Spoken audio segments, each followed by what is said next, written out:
थोर देव तुझं नावर जगण्याचं मोल देव चरणी साकड मरदेव जीवागात हेच माकड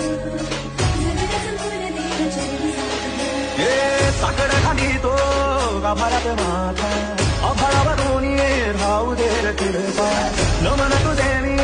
करीतो रे देवा भरून सरू दे तुझी तर कृपा